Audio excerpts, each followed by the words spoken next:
Bonjour, je suis Mohamed Lamine Gelad de la chaîne Softbakers avec vous dans cette nouvelle vidéo pour les web services SOAP sous Symfony.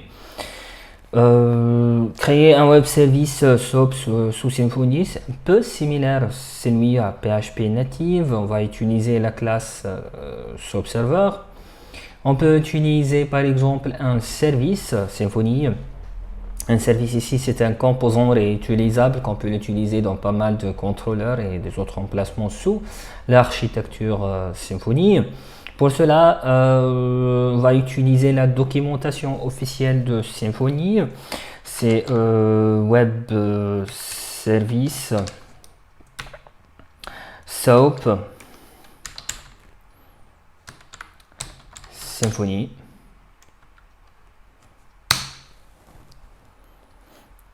How to create a SOAP web service in Symfony controller. Ben voilà, on va utiliser ça, c'est avec la version courante. Attention ici, on est en train d'utiliser la version 5 de Symfony, c'est 5.1. On va suivre cet exemple-là. Initialement, je ne sais pas si tout fonctionne bien avec cet exemple. Je vais tourner tout d'abord cet exemple, expliquer un peu et le modifier de telle sorte qu'il adapte notre API Web Service de contact. Donc, je vous rappelle qu'on a toujours un projet Symfony dont formation WS PHP Symfony API. On a l'autre fois créé, si vous vous rappelez, le contrôleur contact controller qui contient la partie REST de web service. On va dans le but de cette vidéo est d'avoir le même concept, le même service, mais cette fois-ci en SOAP XMLisé. Alors donc commençons alors. Initialement ici le tuto parle sur la création d'un service ici dans source service hello service. Si notre projet est vide, probablement il n'existe pas le dossier service. On va créer tout ça petit à petit. On va suivre le tuto et voir. Oui, exactement, j'ai pas même le dossier service, S majuscule, service, oui. Dans le dossier, il faut créer notre web service qui sera probablement contact. C'est un fichier, n'est pas un dossier. Contact.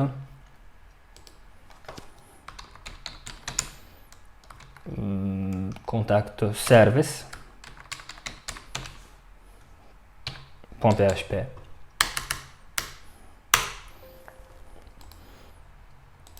Je vais initialement commencer par la méthode hello qui existe déjà, donc je ne vais pas modifier tout le code en même temps. Juste, je vais modifier le nom de la classe. Ici, le namespace c'est app service, c'est correct. Ici, c'est contact service. Contact service. On n'a plus besoin de ça ni de ça. On va laisser le contrôleur pour l'instant vide. Peut-être qu'on a besoin d'un autre truc par la suite.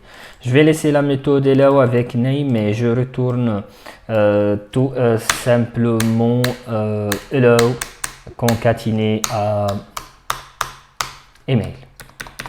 Par la suite, mon but est de créer les méthodes CRUD ici de contact service.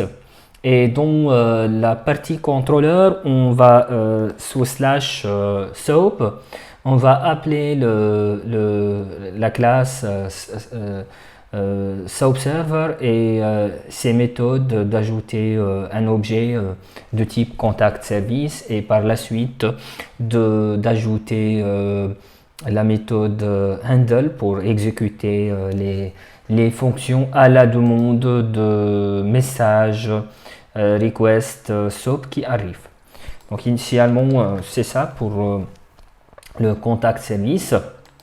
Par la suite, dans contrôleur, je vais laisser ce contrôleur là pour tout ce qui est REST. Je vais créer un autre contact SOAP contrôleur cette fois. C'est pour la partie SOAP.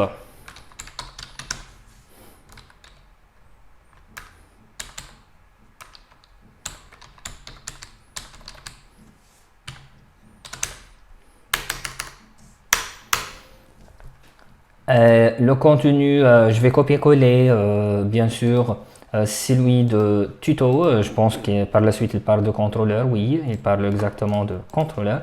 Je vais copier tout ça pour l'instant. Et bien sûr, juste changer le nom à la demande. PHP.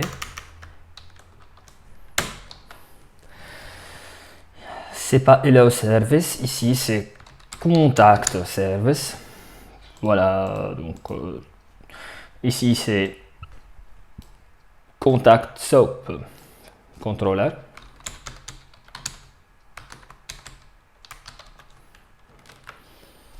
Y a-t-il d'autres trucs? Ici c'est slash soap, c'est exactement ça. Par la suite, qu'est-ce qu'il y a ici? Index avec le hello service. Ça sera contact service. Contact service. Et ici c'est contact minuscule service. Bien sûr, il faut modifier ça partout. Ici c'est contact service. Notre emplacement non. Par contre, ici, on doit avoir notre fichier WSDL. Comme on a vu exactement dans la partie PHP native, on doit créer une classe ou bien des fonctions. Par la suite, on doit faire une description en WSDL, Web Service Description Language. On va décrire de manière XMLisée les web services. Ici, de notre côté, Contact Service contient une seule méthode qui est hello. On doit ici créer le fichier hello.wsdl, on va le nommer contacts.wsdl et on va laisser dedans la méthode hello pour le moment pour bien tester. Par la suite, on va créer nos propres méthodes et supprimer celle de hello. La méthode hello prend en paramètre une chaîne de caractères qui est $name et retourne comme résultat une autre chaîne de caractères qui est hello et le name dynamiquement. C'est ça pour l'instant. Donc ici, le seul code à modifier, c'est celui de cette URL là. Il faut tout d'abord créer notre fichier WSDL. Je pense que par la suite, il y a le fichier WSDL. Ben voilà. Ici, c'est le fichier WSDL. Le tuto parle aussi de la partie cliente, mais la partie client, ça sera après, n'est pas maintenant. Je suis toujours à la côté fournisseur, c'est-à-dire le côté serveur. Donc, je vais copier tout ça dans un fichier nommé, pour le moment, nommé contacts.wsdl. Donc, initialement, on doit créer ce fichier là dans la partie publique. Je vais créer le fichier ici.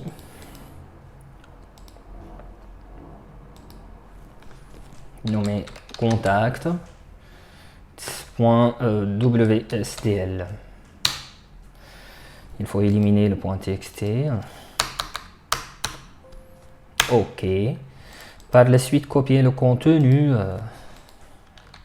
de celui de la page de documentation de Symfony. D'accord, est-ce qu'on va changer un truc? Allow request, name, allow response, return string. Pour ça, c'est bien décrit. Ici, on a décrit les messages SOAP de requête et de réponse. Par la suite, ici, c'est le port type. Et en bas, on a ici le chemin. Pour notre chemin, ça sera l'exécution de notre instance Symfony. C'est la même adresse de notre serveur Symfony /soap, car j'ai ici comme réécriture d'URL, c'est /soap, ici comme root. Dans tous les cas, je vais démarrer c'est cd sans /public ici. Par la suite, je vais démarrer Symfony serveur .start.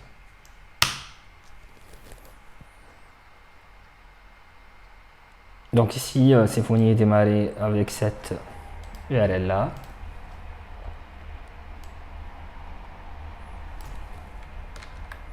Et bien sûr, c'est /SOAP. Voilà, donc ça c'est la localisation de web service côté SOAP. Donc je préfère encore que cette contact WSDL sera avec la même adresse, mais /contact.wsdl, qui ce sera le cas par la suite. Peut-être qu'on doit modifier ici tout ce qui est hello WSDL par contact WSDL.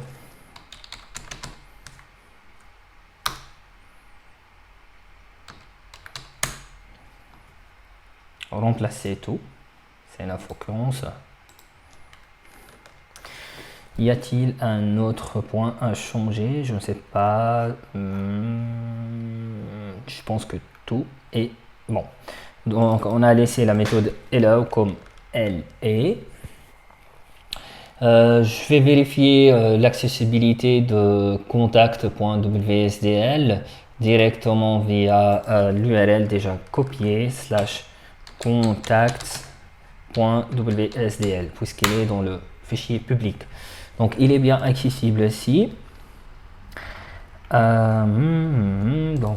Côté serveur, si vous vous rappelez, on a laissé une ligne donc contact SOAP controller qui est cette ligne là, on doit la remplacer par cette URL là.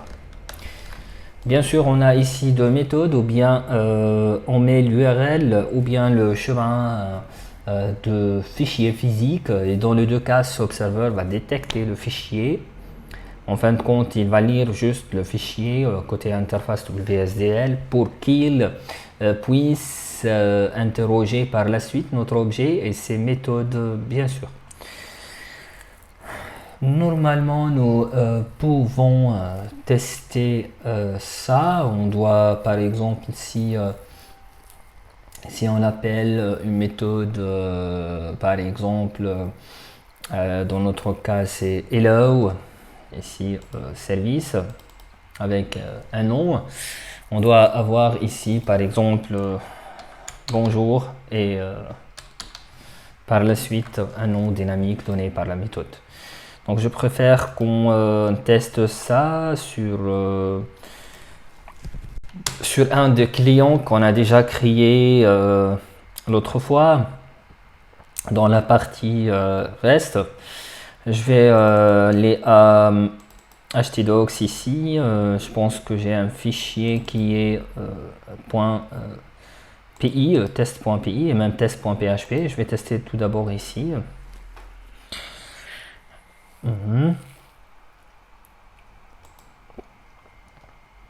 Ouais, donc j'ai commenté ce code là et même je vais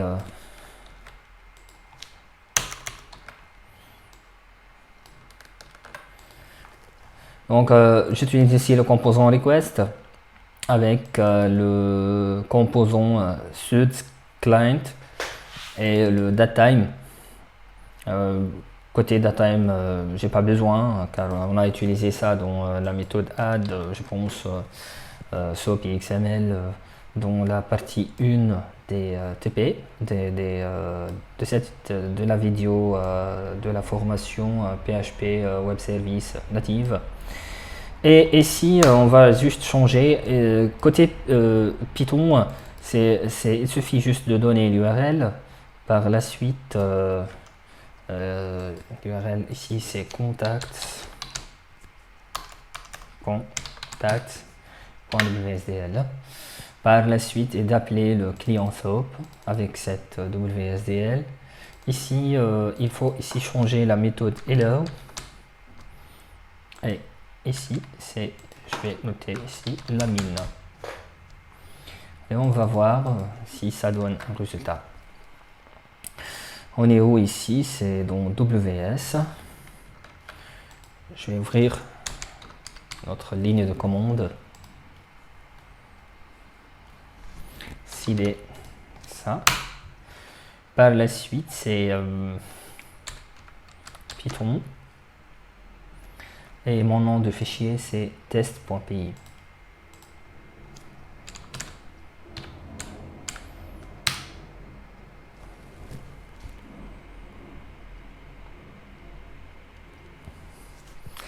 On n'est pas en train de gérer les exceptions, plutôt il n'a pas même affiché une erreur.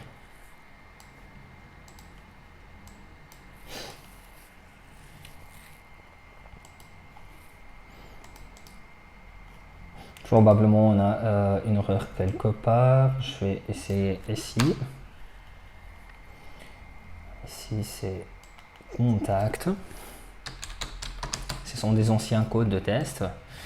Par la suite ici $résultat égale le sub-client slash hello, flash hello, et ici par exemple la mine. Par la suite je vais afficher ça, echo $résultat. Ça c'est juste en PHP. J'ai activé ici en PHP par défaut la notion d'affichage d'erreur. Donc ce test.php c'est directement dans mon localhost. J'utilise ici example dans ce fichier htdocs. Donc c'est localhost / test.php.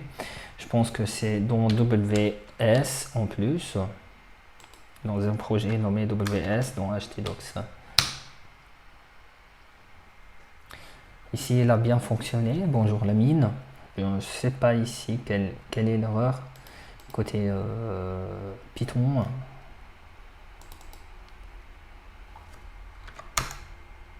Dans ce cas-là, j'ai ajouté un point virgule pour que je puisse voir le résultat. Il attend toujours la suite de commandes après la commande Python. Je ne sais pas. Je suis habitué à l'utiliser sous un environnement Linux. Dans tout le cas, c'est pas grave. Mais le service a fonctionné dans les deux cas. Ici, je vois bien bonjour la mine, et aussi ici, je vois bien bonjour la mine. Ici, on est en train d'utiliser un service WebSoap. C'est vrai que le résultat n'est pas un XML, mais on est utilisé d'un service WebSoap, c'est-à-dire il y a un message SOAP qui a demandé la méthode add via toutes les données qui sont décrites dans la description XML, XSD. Par la suite, on a une réponse de type string qui revient à nous, qui est bonjour l'ami. Mon but maintenant, après qu'on a fonctionné un petit web service ici de test, mon but est de fonctionner tous les services CRUD. Par exemple, on va commencer par voir un contact, lister tous les contacts, supprimer un contact et finalement ajouter ou bien modifier un contact. On est toujours en train d'utiliser la même base de données liée à notre version Symfony. On peut même l'avoir via le localhost php admin. Pour ceux qui ont raté la partie REST, ils peuvent voir dans le début de cette partie-là tout ce qui est génération des entités, car je suis en train d'utiliser les entités de l'autre fois, c'est-à-dire je ne suis pas en train de créer une nouvelle entité. On a créé une entité nommée contact et initialement l'autre fois et un contrôleur avec ces méthodes CRUD. Même on a généré ça, si vous vous rappelez ça bien. Donc ici je ne sais pas, je pense que la base de données c'est API. Oui, c'est API. On a ici la table contact. Notre but initialement, par exemple, de donner le paramètre numéro 1 ou 2, il nous donne le contact avec un format XMLisé. Par la suite, tous les contacts dans un find all. Ensuite, supprimer un contact et créer, modifier un contact. Et tout ça, à chaque fois qu'on ajoute une fonction ici dans notre contact service, on doit ajouter le code équivalent dans le contact WSDL, c'est-à-dire on va ajouter comme ça. Initialement, je vais transformer la méthode allow request, allow response vers show request et show response. Elle va prendre ici comme paramètre un entier. Et ici, le name, c'est ID. Par la suite, ici, c'est show. Et ici, c'est show. Je vais laisser ça comme un string. Par la suite, on va modifier tout ça.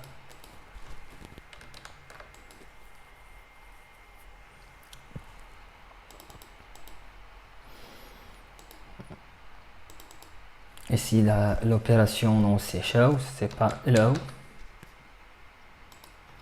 Et tout ce qui est allow request devient show request partout.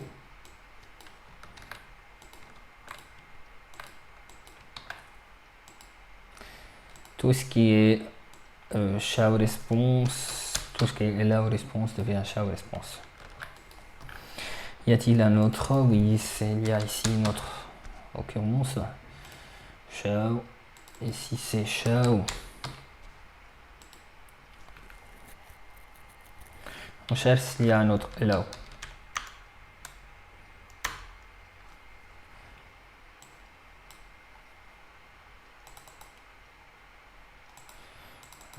On peut changer ça par exemple vers ici contact au lieu de allow.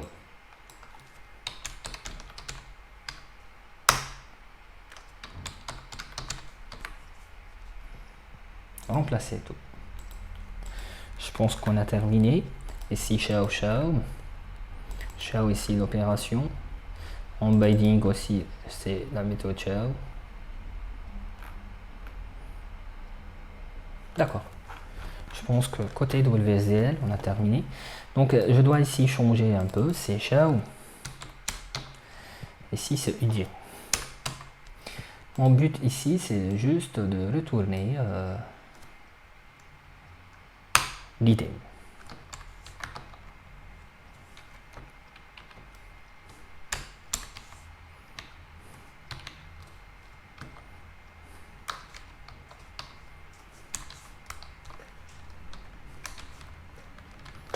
Ok. Y a-t-il un autre changement? Oui. Ici dans le test, ce n'est plus ça, c'est show. C'est un ID 14 par exemple. On va prendre un ID valide pour que par la suite ça fonctionne. Par exemple 2 ou 1. On va prendre 1. C'est plus significatif. Et même ici en Python, je vais prendre ici 1. On a changé tout ici. Ici, c'est rien à changer. On a fait set pour tout l'objet. Donc on a changé ici l'objet. C'est le ID de la ID. Espérons que dans le type XML integer c'est correct. Type XSD int XSD numeric data types. Enfin, il y a ici décimal. Integer. Je pense que j'ai bien mentionné ça. Integer. Ouais, c'est bien integer. D'accord. On va tester alors si ça fonctionne, oui ou non.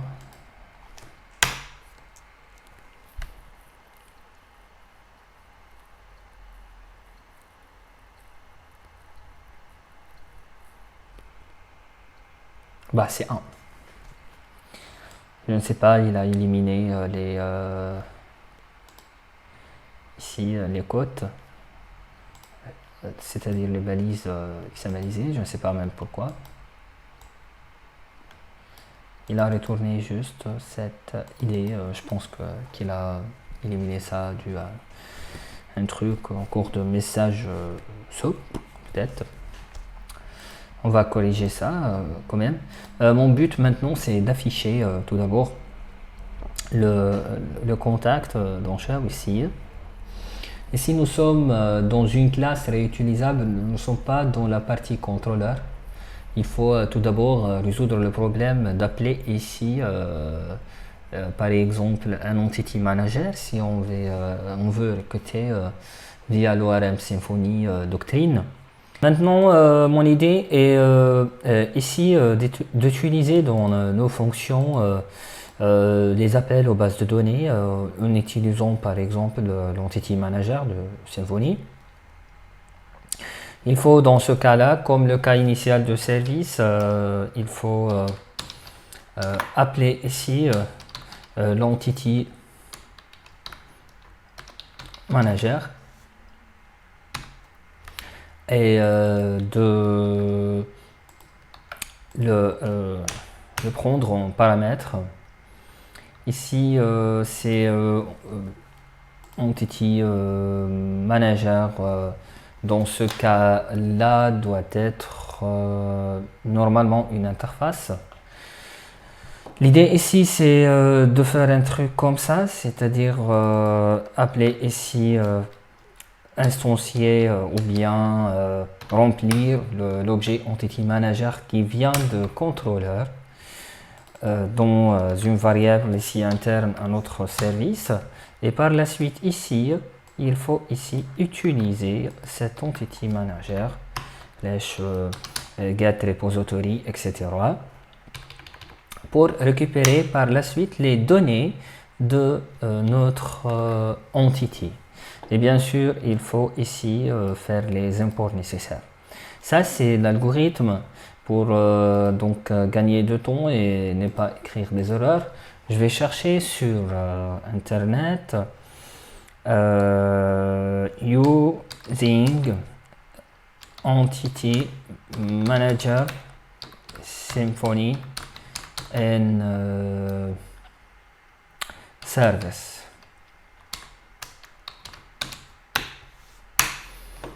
On peut même indiquer la version de Symfony.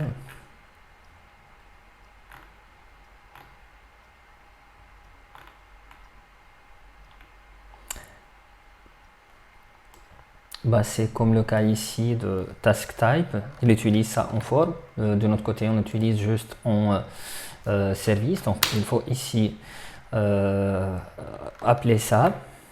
En plus, peut-être qu'on ait besoin, comme le cas de notre contrôleur, si vous vous rappelez, d'utiliser le contact entity et le contact repository.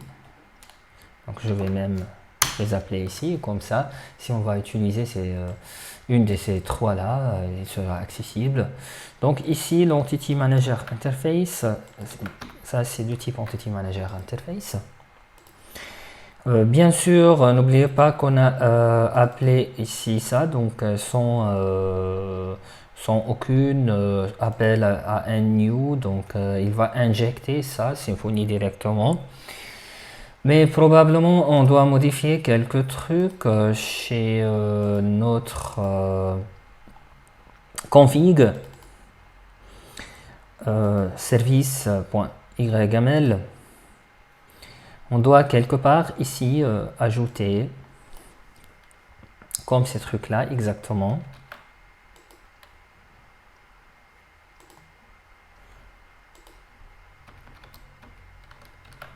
Ici. Je préfère même de copier comme ça, car ici le YAML il est un peu sensible pour les espaces, donc il trouve que l'espace ça intervient ici comme hiérarchie, donc il sait que cette option là est sous bind. Et de même ici. Par contre, j'ai besoin de parameters, et ici c'est de app service. Par la suite, c'est notre service contact service. Je suis en train de donner en paramètre l'Entity Manager. Exactement, c'est comme ça. Mais ici, on a une autre variable que j'ai déjà dupliquée. Je vais chercher ça sur Internet, bien sûr. Peut-être qu'on trouve ça sur le même lien. Voilà. C'est ça exactement. Et peut-être qu'on va utiliser arguments, la balise arguments au lieu des parameters. Arguments. Juste, j'ai ajouté ça pour l'injection. Normalement, on est en auto wiring égal à true. Normalement, on ne trouve pas de problème. Pour éviter n'importe quel problème, j'ai donc ici dire explicitement qu'il y a un argument pour le contact service qui est l'entity manager. Par la suite, je reviens à notre contact ici. Probablement pour ce code-là, il est bon, mais ici dans la fonction, il faut appeler la repository.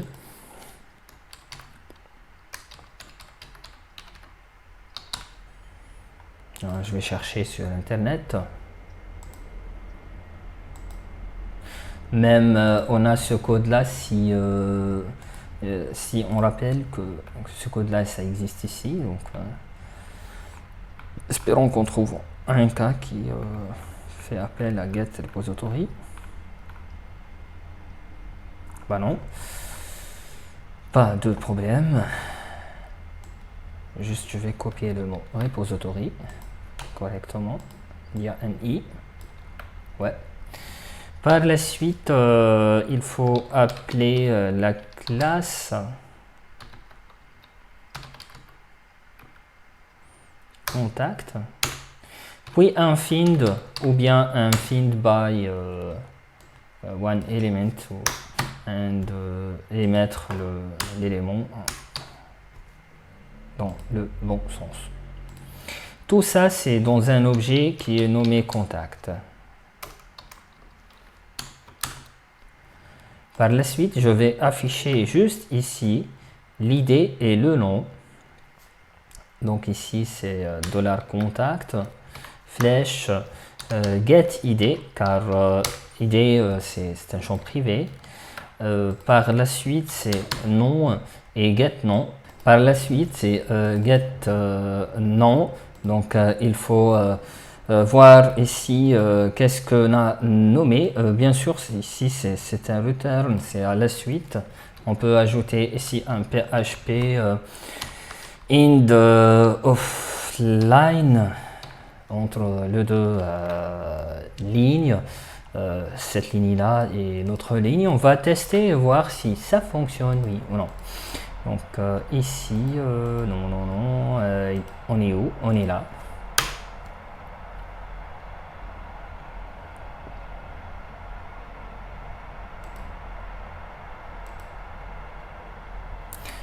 Undefined function find in services. Bah voilà, c'est ici flèche. C'est pas, j'en ai en PHP, c'est pas par point. Bah voilà, c'est 1 et je l'add. Et ici, on a id et nom. Donc, pour travailler canoniquement, on peut même ajouter une template XML file, la première ligne.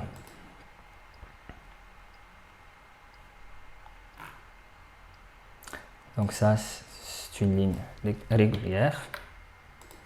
Je vais ajouter donc ici une variable nommée XML qui contient initialement cette ligne-là.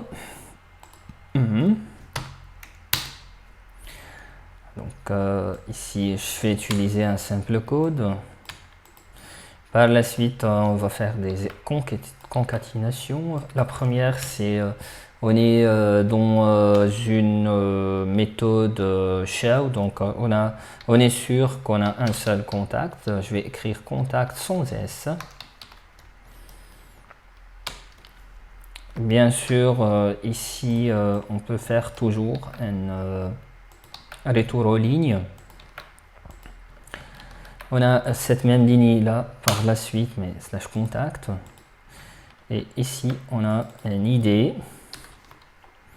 Et voilà la ligne d'ID.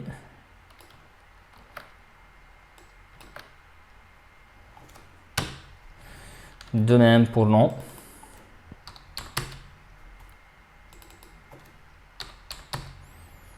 Et par la suite, je vais retourner tout simplement le $XML. XML. Ok. On va voir donc si ça fonctionne, oui ou non. On est où? On est là. Donc peut-être que je laissais, oui, j'ai laissé les deux avec un get ID.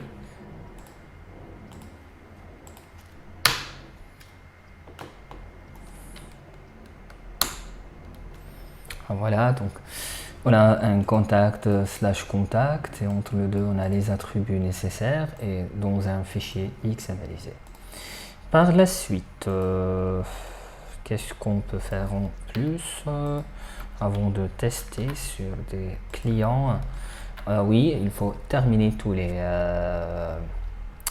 autres champs.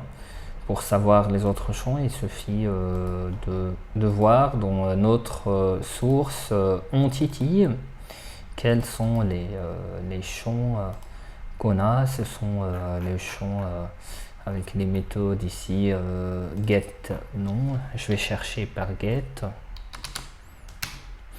email, get sujet, get message, get created, get modified, get public et get lu. Donc retournons ici à notre service. Donc on va ajouter email. Ici c'est get email. Et on termine par fermeture de balise email. Par la suite on a dit sujet. Ici sujet. Ici sujet avec un grand S.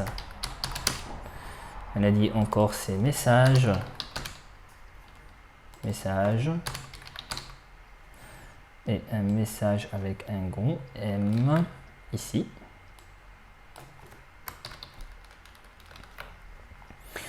On a created, modified et public le.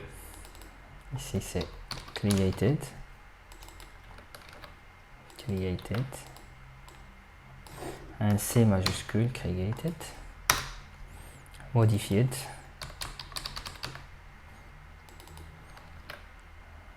Modified avec un M majuscule. Modified. Et public. Public. Et ici c'est public avec un P majuscule.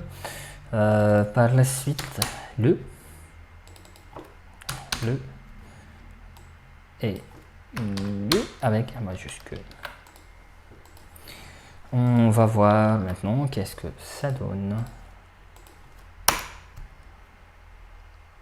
Bah voilà. Object of class datetime could not converted to string. Donc on a c'est un objet de type datetime. On a même vu ça, je pense, dans le contact ici. Datetime, datetime.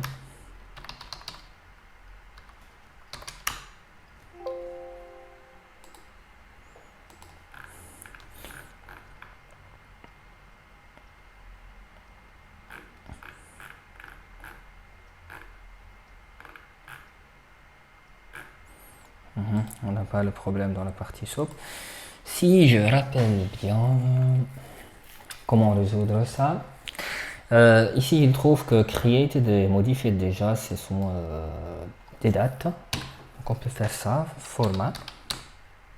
Probablement on peut faire ça. Par la suite ici de choisir un format. Si je rappelle bien, le format déjà utilisé c'est M. D, par la suite c'est heure, minute et seconde. On va voir si ça fonctionne ou non. Parfois si les champs sont nuls, on a un autre problème, donc je préfère qu'on sépare ça comme deux variables séparées en haut qui contient probablement un nul ou bien un autre truc. D'accord. Donc ici on va chercher date time symphony to string. that time.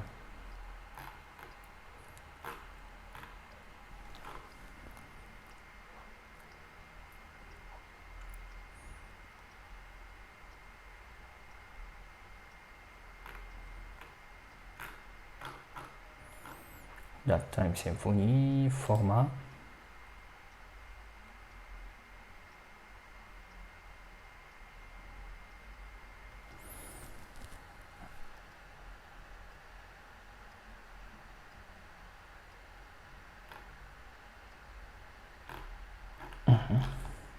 C'est pas ça.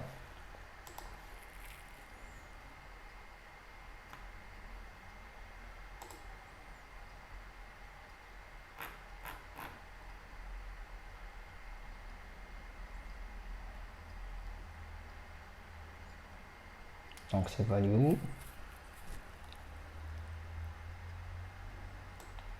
C'est vrai, ça, c'est format. Pourquoi il n'a pas fonctionné? Je vais dans tous les cas le séparer ici dans deux variables. Ici c'est created str égale contact flash created. Et ça c'est vrai seulement si différent de nul.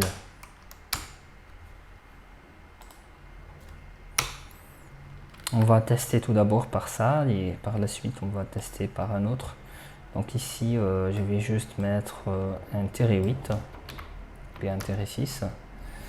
Par contre ici je vais mettre la variable qui est created str. En plus en cas de int,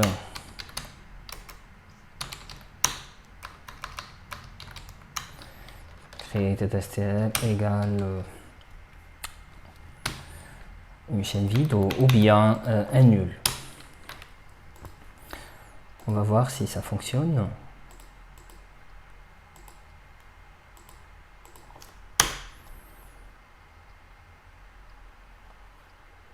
Ben voilà, il a fonctionné, mais la date est fausse. Ou bien il a un problème lors de conversion. Je vais voir le localhost avec phpMyAdmin et voir les valeurs qui existent déjà. Mais dans la table de la base de données API. Donc c'est 2015, oui c'est vrai, modifié c'est 2016. Donc la date est correctement vraie, oui. Donc je vais faire comme ça pour la partie modifiée.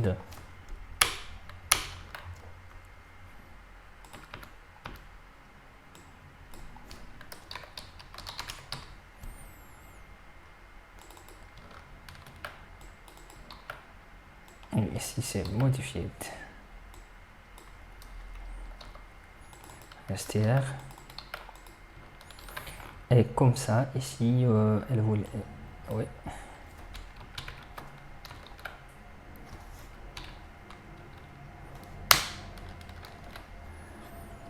On va voir une autre fois.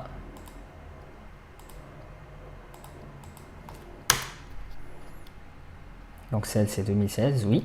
Je préfère changer maintenant dans le test.php un autre qui ne contient pas des dates. Et peut-être par la suite c'est un autre qui contient exactement une autre date.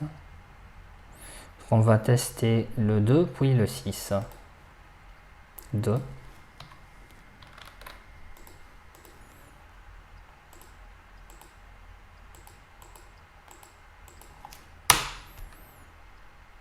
Oui, 2, ça contient deux chaînes vides ici.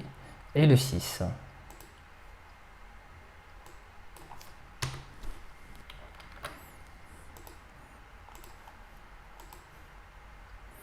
Où il y a une valeur et une valeur qui n'existe pas. Par exemple, ici, modifié existe.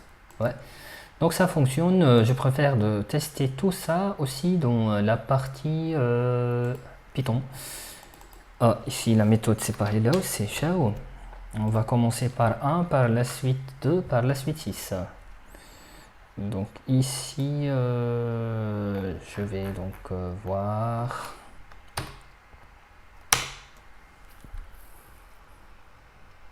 Ah, voilà. Il a bien généré la réponse X analysée. 2.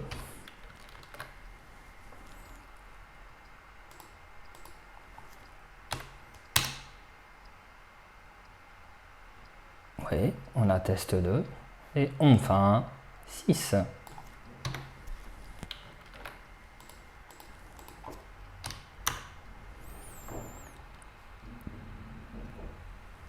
Ouais, d'accord. Donc probablement ça sera plus simple pour les autres services car il y a des configs qu'on a fait une seule fois, comme celle-ci de Entity Manager, etc. Donc voilà, c'est le premier service qui est le service Shell.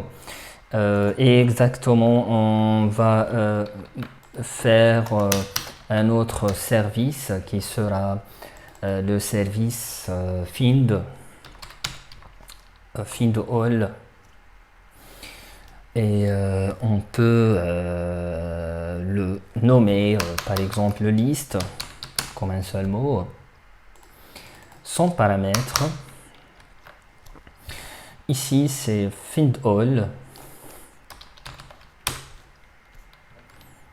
Par la suite on a un contact ici à la fin S. Et on va retourner un code XML, mais le code XML, ça sera pas exactement ça. On a probablement ici un boucle for H, contact à la fin S as $contact, et ici avec un dollar, et un ind for H ici.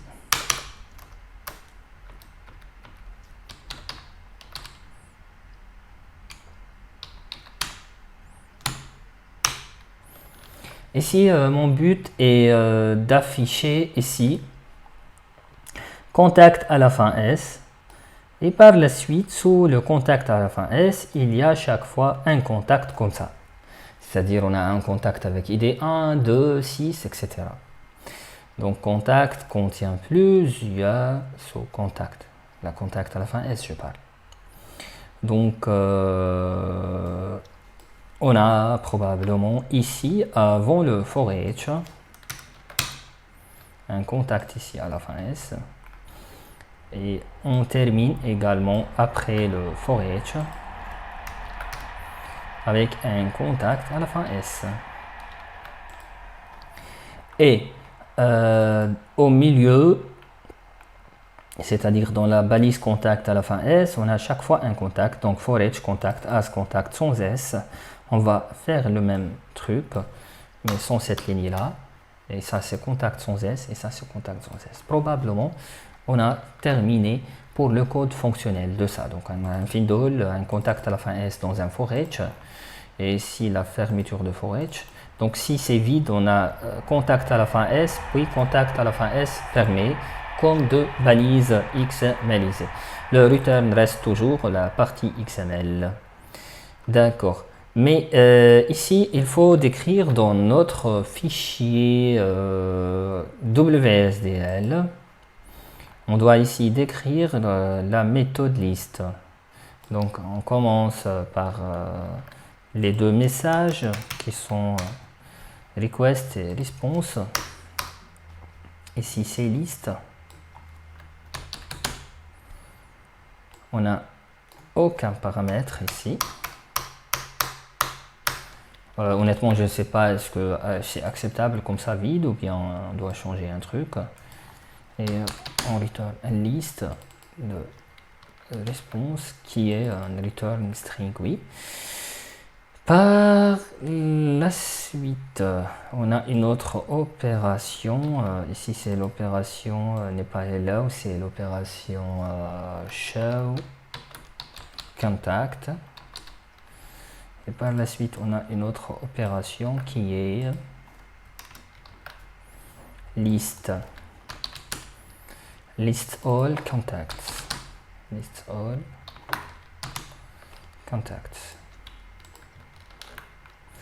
Et ici on a liste.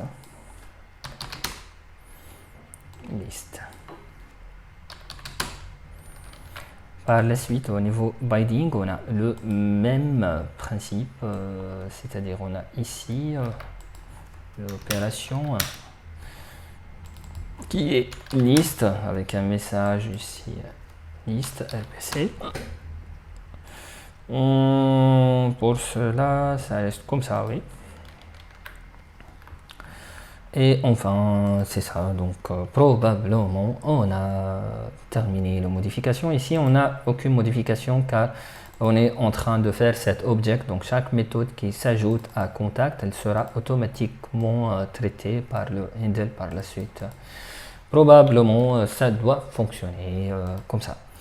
Mais qu'est-ce qu'on va faire? On va dans la partie test ajouter un autre test qui est liste. Et ici son paramètre. Et on va voir qu'est-ce qu'il va afficher ce dernier.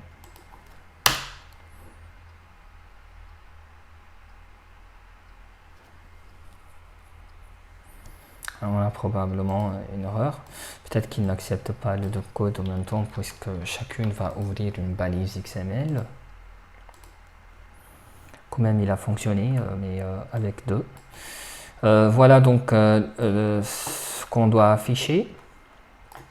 Et puisqu'on est en test, j'ai mis l'ancien test ici, le nouveau test. Donc je vais actualiser une autre fois. Hein. Oui. Ah! Ici, j'ai commenté tout le code. Cette ligne-là, elle n'est pas commentée. Juste la ligne qui fait appel et l'affichage. Ben voilà ici la liste de contacts. On a un contact à la fin S qui contient un premier contact d'ID 1, par la suite un autre contact d'ID 2 et ensuite un contact d'ID 6 et un autre d'ID 7. Ce sont la liste des contacts qu'on a déjà tous. Si on ajoute un nouveau contact ici, dont insérer, qui est nommé test 10 ou bien 101, test 101, avec un email alt email.com, un sujet, un test 101 et un message, un test 101. Une date de création, c'est aujourd'hui, et avec la même date de modification. Il est public, oui. Il est lu, non. Exécuté. Et j'actualise alors ça. Je ne sais pas ici, l'idée c'est combien. L'idée, il a ajouté ici un ID numéro 8. On doit voir ici un autre ID numéro 8. Voilà. C'est le test 101 ajouté instantanément. Donc on a terminé maintenant dans contact service la liste et le show. On va ajouter maintenant le delete qui est un peu différent de ça. Donc delete.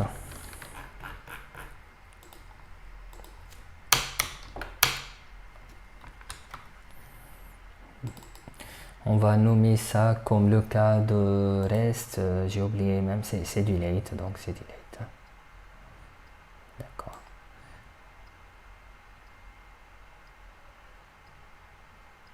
Ok, en plus, je vais copier ces deux lignes. Delete.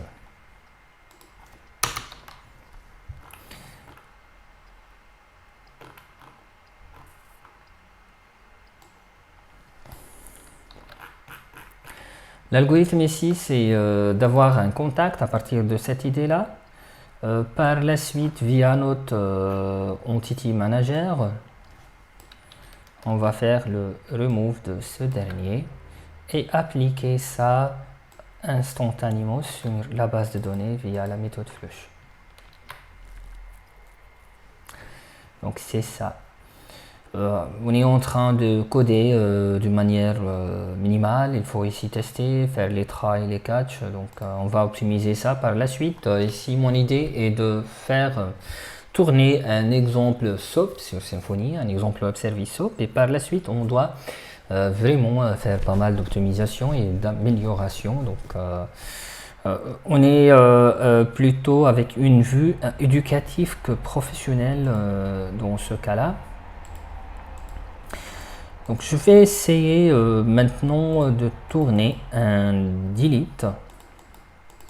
Mais avant ça, il faut que delete retourne un truc, au moins un vrai ou un faux. Je ne sais pas si la méthode d'Entity Manager ici remove ou bien ça retourne retourne une variable, oui ou non. Je vais voir le code ici généré par défaut de delete. Il est où le code de delete? Voilà, c'est delete. Voilà, juste ici, il est en train de faire une redirection, donc il fait ça. Donc ici, il teste juste que c'est le token envoyé en interface graphique correcte, oui ou non, et c'est ça. Donc de notre côté, qu'est-ce qu'on peut faire? Je vais retourner comme lui par défaut, return.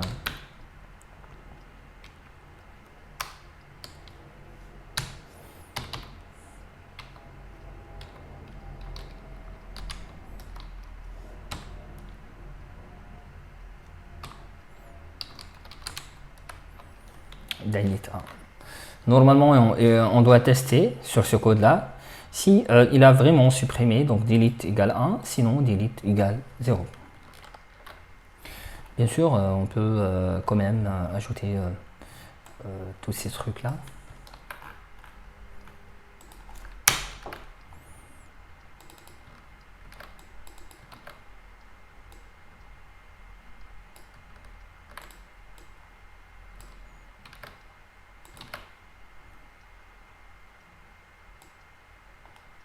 Et return $XML.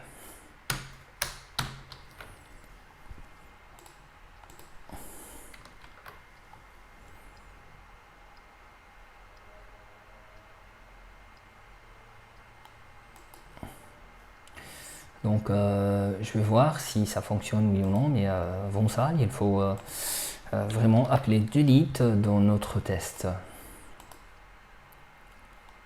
On commence tout d'abord par le test PHP. Au lieu ici de liste, je vais supprimer le deuxième. Le deuxième ici, c'est quoi? Le deuxième, c'est test 2. Espérons que ça fonctionne. Test 2, test 2. Hop. Delete is not valid method for this service. Oui, bien sûr, elle n'est pas valide. Si vous vous rappelez, j'ai pas à l'instant modifié dans le contact WS. Ouais. Je vais maintenant copier celui de Chef puisqu'ils ont les mêmes entrées, sorties. Donc ici c'est delete. Delete. Il prend en paramètre un ID de type integer. Il retourne une chaîne de caractères. Par la suite ici, comme cette opération là, on a delete.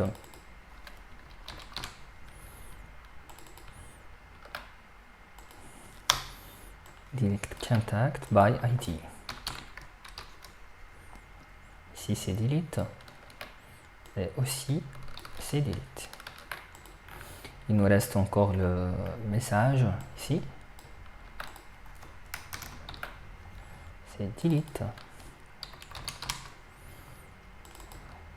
Et si c'est delete. Y a-t-il un autre changement? Je pense que c'est non. Non. C'est bon. Probablement, il va détecter maintenant une méthode delete. Autrement dit, si on a dans une classe 50 méthodes, mais on a seulement décrit dans le WSDL 2 méthodes, donc notre web service expose que ces 2 méthodes, donc ce sont les 2 méthodes publiques. Les autres méthodes sont inaccessibles dans ce cas-là. Il a retourné exactement delete 1. On va voir si 2 est bien supprimé. Parcourir. Voilà. Le champ 2 est déjà supprimé. Il nous reste alors maintenant de créer le new, le add, et de créer le edit ou update pour un contact. Ici, côté contact service, on peut directement prendre en paramètre un objet de type contact et le créer ou bien de le mettre à jour. Il y a une petite différence entre les deux, donc je vais commencer par celui qui permet de créer. Je vais copier ce code là.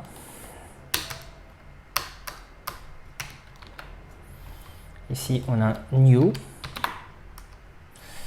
Comme on peut voir quel est le nom ici utilisé, c'est new ou bien show new. C'est new, exactement, c'est new. New. Mais ici on a un contact. Même on peut ici exiger que c'est de type contact. Il n'accepte que le type contact. Alors, cette ligne-là, ça sera... Non. Vous voyez? Mon idée ici, à ce niveau-là, j'ai déjà le contact, c'est-à-dire au niveau de contrôleur. Je dois récupérer le contact. Ou bien, on peut faire ça autrement. Je ne sais pas exactement, car je vais laisser cette méthode index là avec aucune contrainte ici liée aux méthodes. Ici dans le contrôleur, c'est bien accessible les requests et les responses qui viennent de index.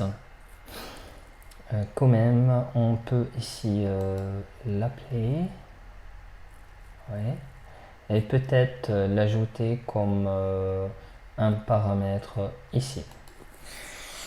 On va voir sur internet.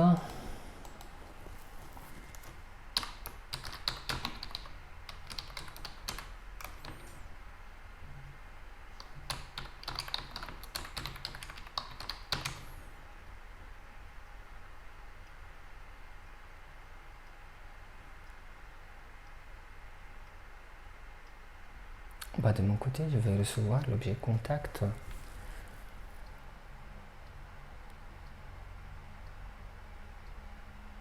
Donc probablement si j'ai défini ça dans WSDL, on n'a plus besoin de travailler de cette méthode-là.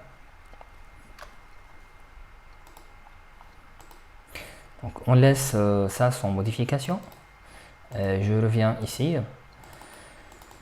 Ici, donc on a un objet contact. Je ne suis pas sûr qu'il va passer exactement en contact, on a un type contact exactement comme ça. Donc j'ai supprimé le contact en majuscule. Par la suite, ici dans new, je dois ici dans new, c'est dans cette partie-là, envoyer tout. On a ici deux méthodes, ou bien d'envoyer tous les champs, ou bien de créer un sous-objet, c'est-à-dire un part name ID, pas XSD de point integer, mais contact. Il y a un XSD ici, ou bien c'est de le déclarer ou non comme un objet. Donc je vais choisir le cas simple, c'est-à-dire ici, on a une méthode qui est nommée new. Et dans new request, on a pas mal des paramètres cette fois. Je suis en train de travailler comme le cas natif exactement, si vous vous rappelez. Ici, on a pas mal de champs. On a un champ ID. Par la suite, on a un champ qui est... je vais suivre la même structure de la base de données. Comme ça, on a un garantie que ça fonctionne correctement. Donc, je commence ici. Je fais une copie pour éviter les noms qui ne sont pas corrects. Par la suite, j'ai un ID, j'ai un nom. Et c'est de type string, chaîne de caractères. Par la suite, j'ai un champ email, c'est exactement de type string, sujet, message également.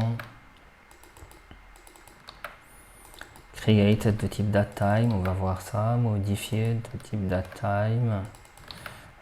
Public et lu, c'est de type booléen.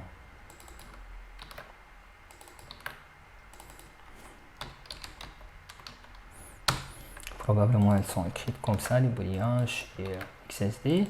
Modifié, c'est de type date, time. Je ne sais pas si c'est écrit exactement comme ça, oui ou non. Et tout ça, ce sont des strings. Chaîne de caractères.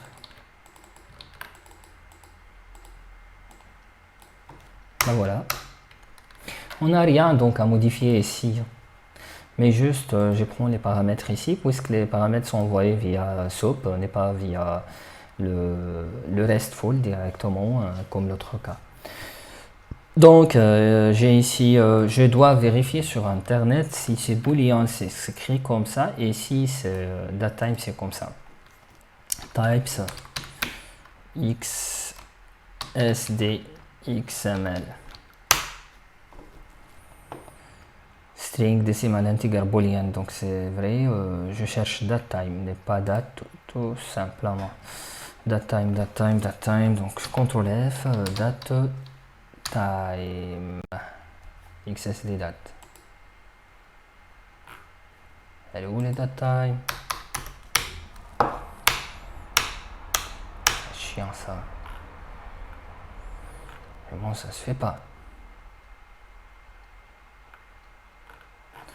XSD date. On crée ça directement parce qu'on est sûr côté booléen ça s'écrit comme ça, donc datetime.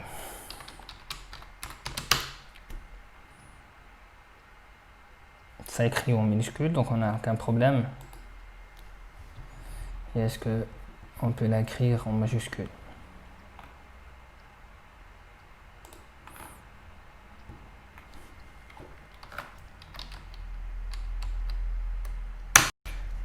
Voilà le datetime.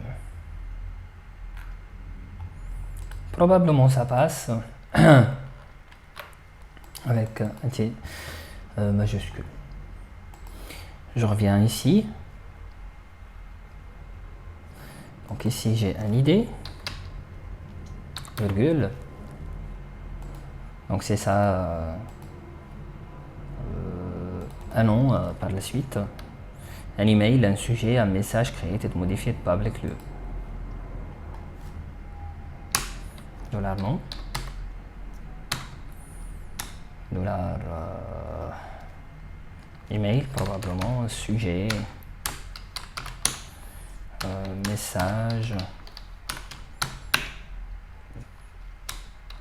created, modified, public et le. Donc Le public modified created message sujet email non ID. Le public modified created message sujet email non ID. Donc c'est vrai, cet ordre là. Ici je vais créer un nouveau contact.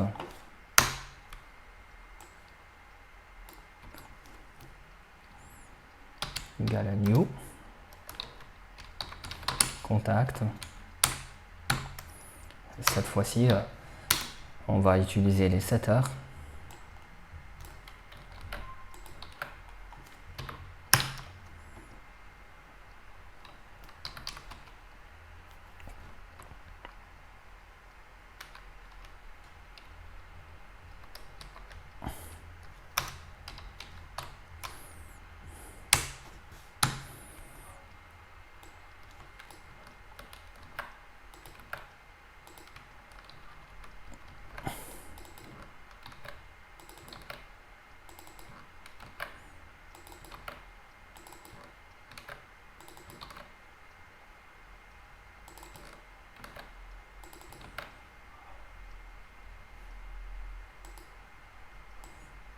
Je vais commencer initialement par ces champs-là.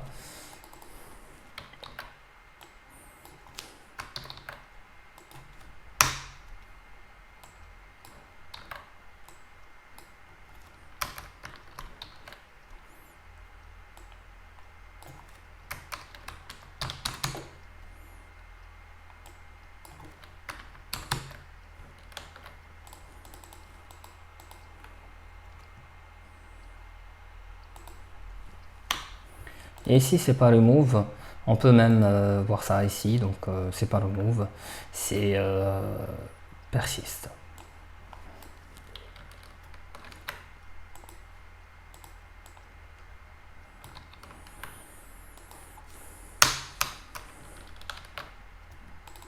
Et ici c'est new.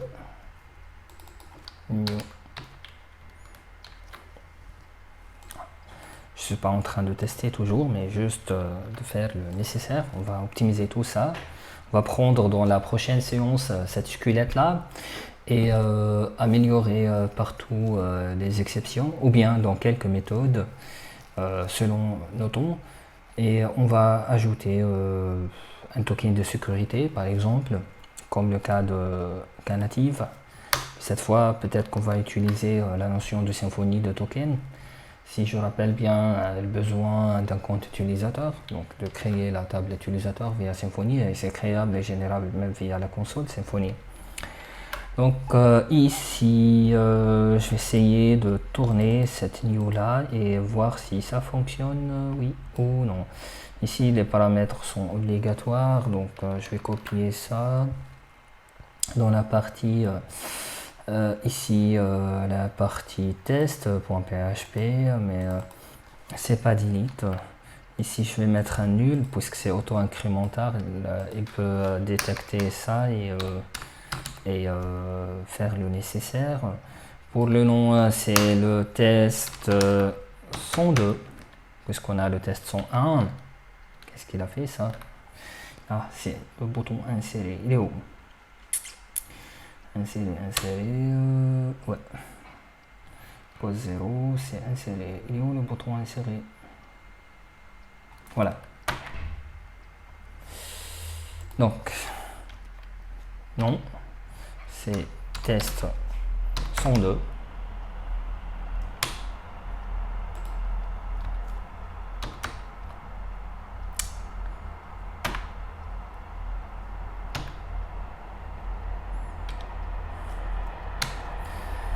Et ici, c'est email, alt, email, 102.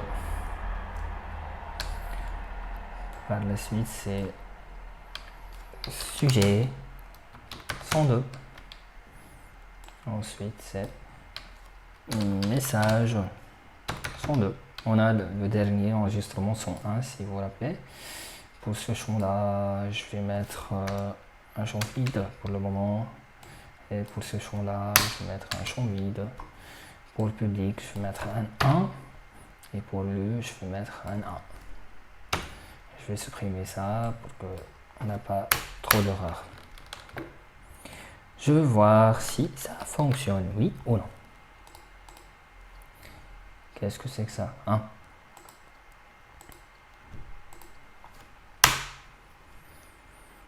New is not a valid method. Est-ce qu'on n'a pas terminé ici le nécessaire?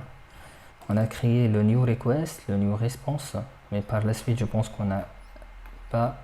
Ouais, on n'a pas ici ajouté la méthode new, et par la suite, on n'a pas ajouté le message encore. New request, c'est new contact et new response.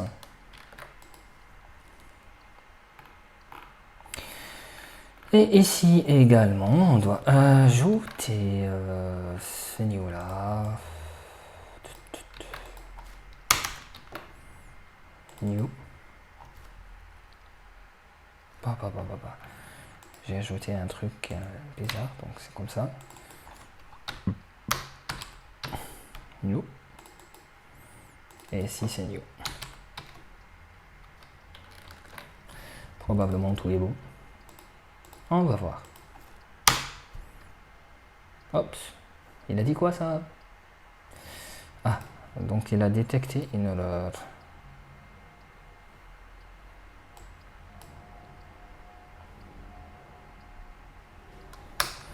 Qu'est-ce qu'on a fait pour qu'il détecte ça? C'est input, opération. Ouais.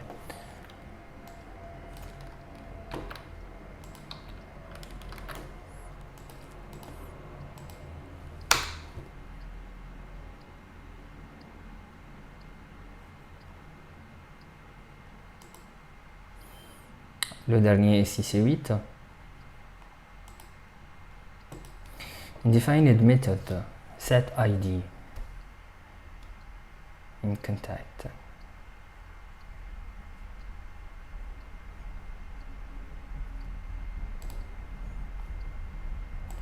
Maintenant le problème c'est ici.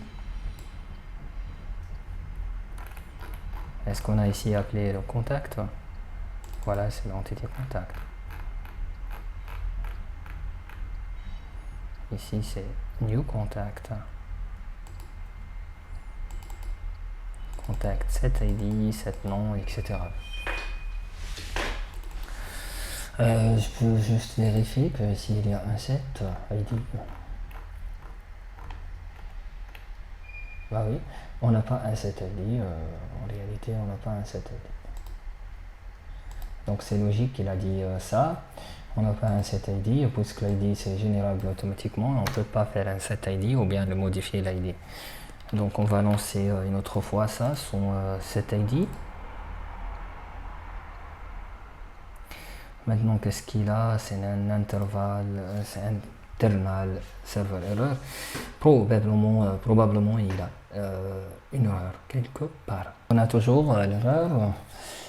Je vais retourner à notre service ici, donc 7, 7, 7, 7, 7, je pense que c'est tout est bon. Ah. Ici, oui, on a une erreur. On est en train d'utiliser notre entity manager qui vient de 10, ce n'est pas ça. Peut-être que ça va corriger le problème, si c'est l'inconvénient majeur. Donc c'est 1, ici c'est new 1, peut-être qu'on a ajouté ça. Donc ici on a le son 1, donc on doit voir le son 2 si ça fonctionne. Ah, voilà le son 2 est nul, nul. Je vais donc retourner ça exactement comme nous voulons, datetime, et d'ajouter deux datetime ici, deux datetime. On peut par exemple, pour simplifier à l'utilisateur, non, on peut laisser ça. Donc ici, dans le test, on doit envoyer deux datetime, c'est ça. Je vais ajouter ici le deux datetime.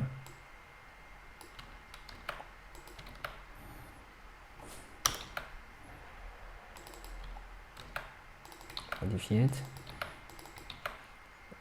Modified.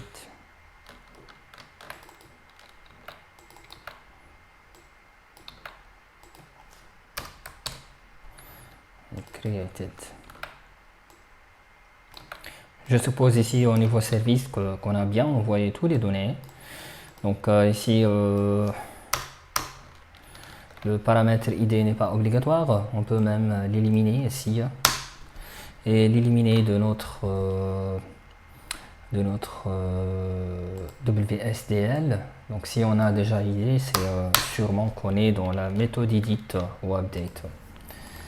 Donc on a tout ici. Juste côté test, on doit envoyer un datetime ici. On peut faire new datetime.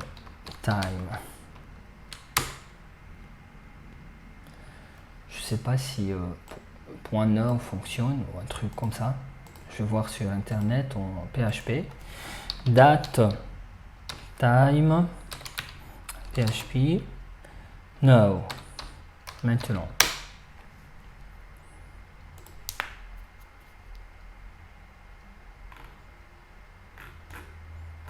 Ils sont où les exemples?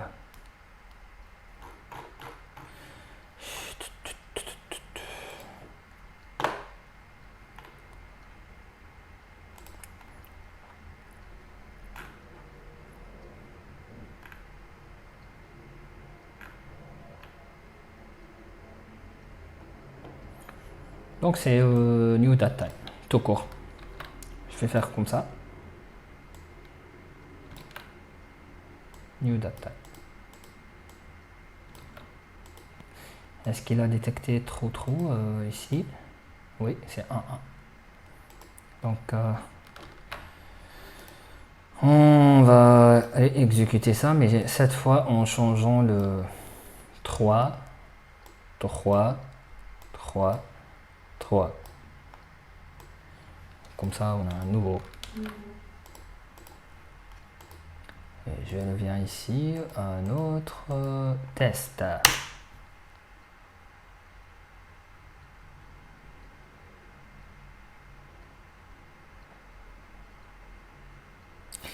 Argument when passed in app entity must be type of string. Donc, qu'est-ce qu'il a fait? Je n'ai pas supprimé ici le client. On a supprimé le premier paramètre, mais lors de mon appel, donc argument when passed must be implemented that time interface or new set created. String giving.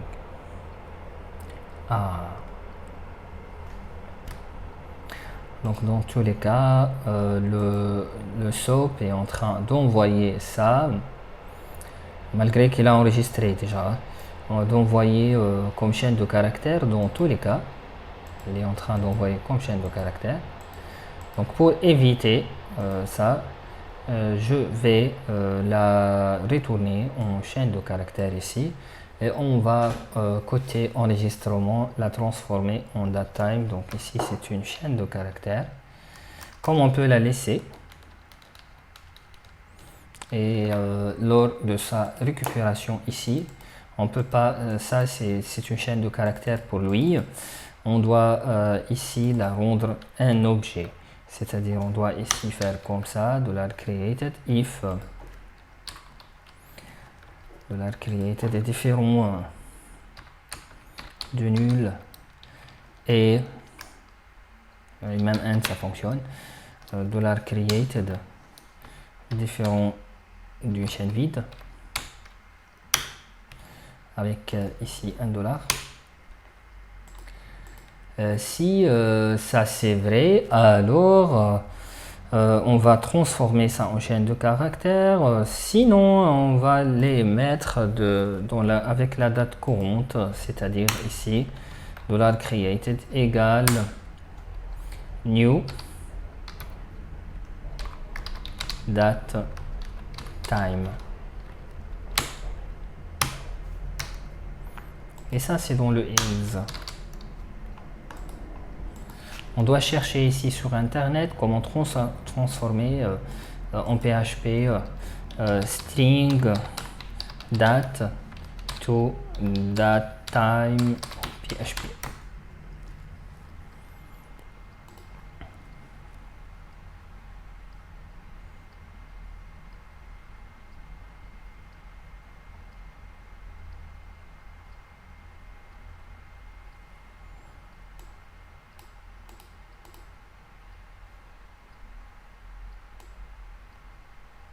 Peut-être que ça fonctionne. Je ne sais pas. Mais peut-être que ça fonctionne. On a plusieurs lignes, donc je fais comme ça.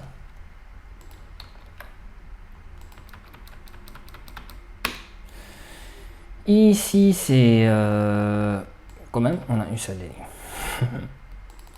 Date created. Et ici, c'est created. Je vais faire le même pour modifier. Par contre, normalement, je teste avant de faire le même truc. Ici. Ici, c'est date modifiée avec un majuscule. Et je corrige ça en haut. Date created. Par la suite, ici, on met directement date created et date modified.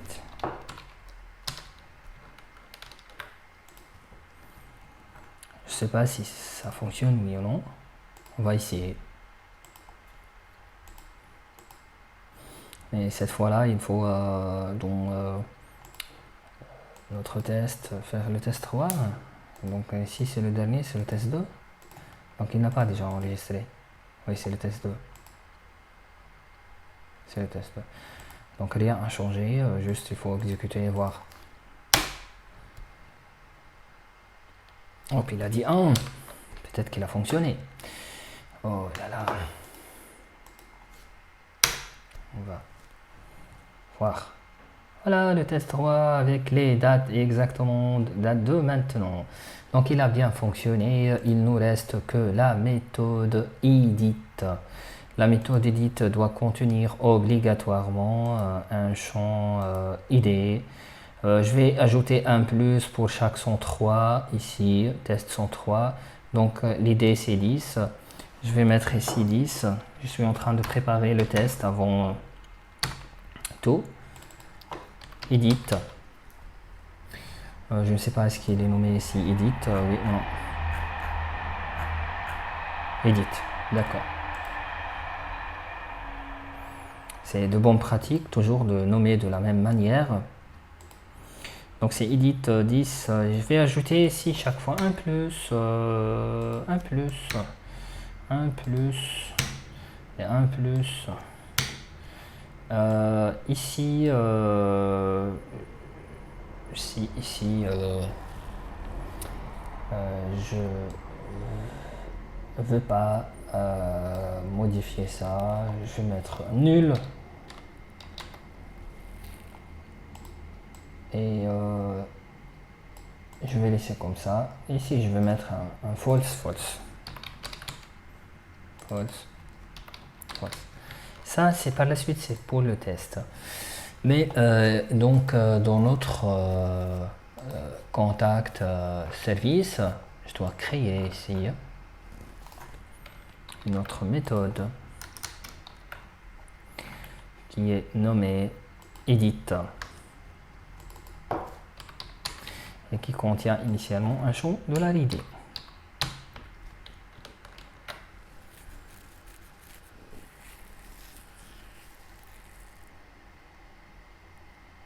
D'accord.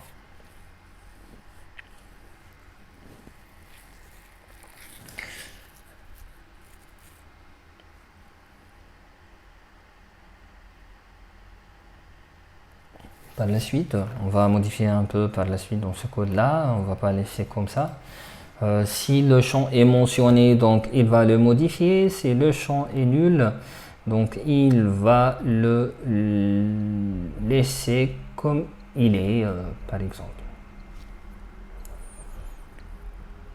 Ici, on édite, on a pas mal de philosophie. On peut même éditer champ par champ, mettre tous les champs ensemble.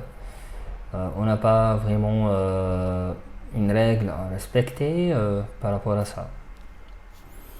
Donc de mon côté, je vais supposer si le champ est nul, par exemple le champ non est nul. Donc ici, on ne veut pas modifier le champ, non, on veut juste modifier le champ, les autres champs par exemple. Je ne sais pas si ça passe, oui ou non, comme ça, on va essayer. Donc si created est différent de nul est différent de ça,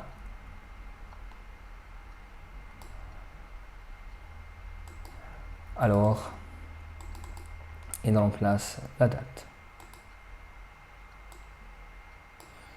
D'accord.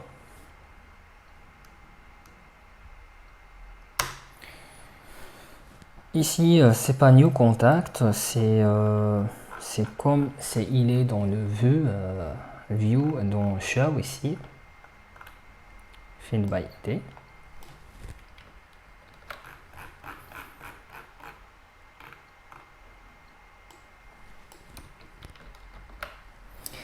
Par la suite,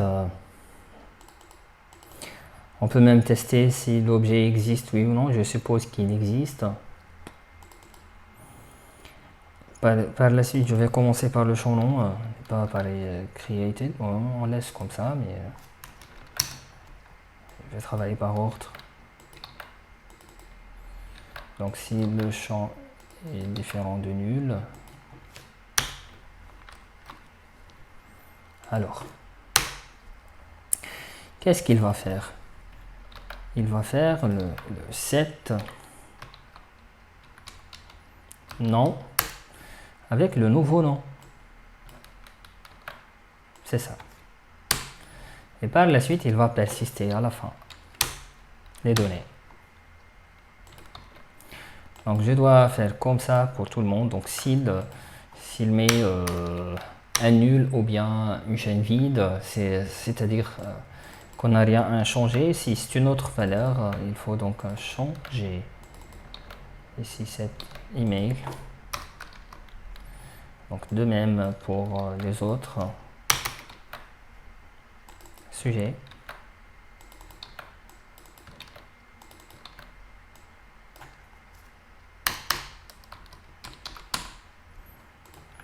Par la suite, ces messages.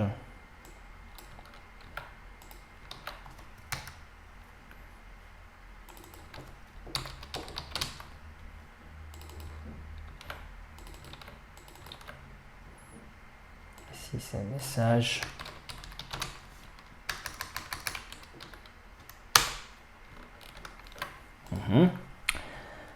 Created, modifié, et par la suite, c'est comme ça, exactement, c'est comme ça.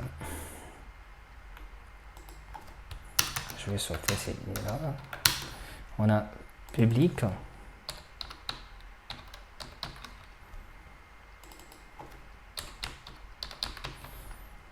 Set public.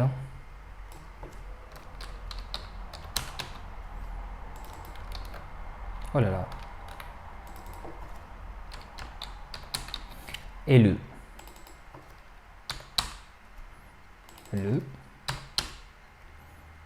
set le avec le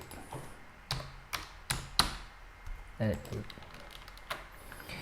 Il nous reste quoi? Il ne reste que pour les dates. S'il y a le champ date, donc il va construire une nouvelle date. S'il n'existe pas, c'est rien à changer, il reste comme il est. Donc c'est ça. Donc je vais juste vérifier que ça passe de la même manière avec persist et flush.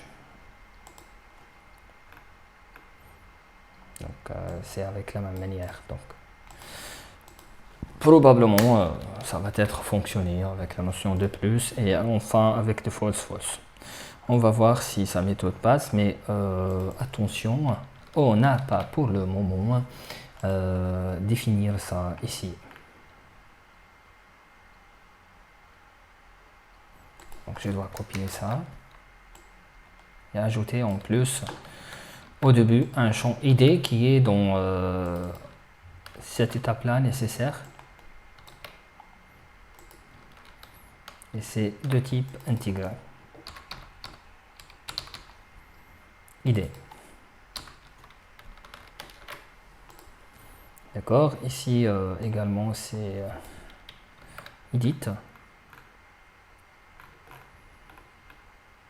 Par la suite, ici c'est une opération edit.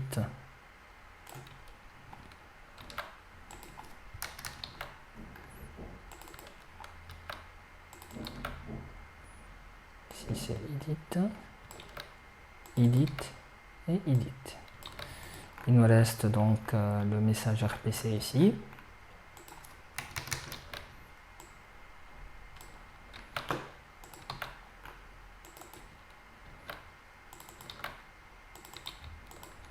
Probablement, on a terminé la partie contact. On a déjà, si vous vous rappelez, initialement modifié ces champs-là de telle sorte que le champ modification va être modifié, mais ce champ-là va rester comme il est, la date de création. False, c'est avec des plus partout et on va éditer celui 10 qui est pour l'instant le test 103 sans plus. On va voir si ça fonctionne ou non, ou s'il y a des erreurs.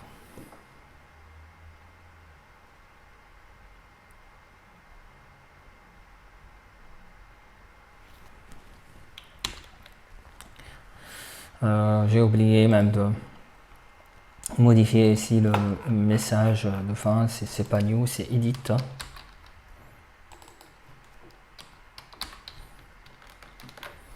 Et on va voir tout d'abord s'il a déjà enregistré ça dans la base de données. Et par la suite, je vais faire un actualiser et voir. Donc c'est plus. Ici le champ comme il est, c'est false, donc il a fonctionné. De notre côté, donc, on a terminé les méthodes CRUD de web service SOAP pour cette partie-là. On a donc créé une partie REST et une partie SOAP sous Symfony. On va faire quelques optimisations dans la prochaine vidéo. Et on va passer à une autre partie de web service sur une autre technologie. Peut-être qu'on a maintenant terminé les web services natives sous PHP, sous Symfony. Et en même temps, on va ajouter d'autres fournisseurs à base d'autres technologies comme Node par exemple, Node.js, comme Java à base de l'architecture Java EE, Enterprise Edition. Et en même temps, on va créer des applis clients complètes. C'est pas un simple test en console, en Python ou bien en PHP. On va créer par exemple une appli cliente à base Angular 8 ou 9. On suit toujours les nouvelles technologies. Donc je vous remercie pour votre attention et à la prochaine vidéo. Au revoir. Merci.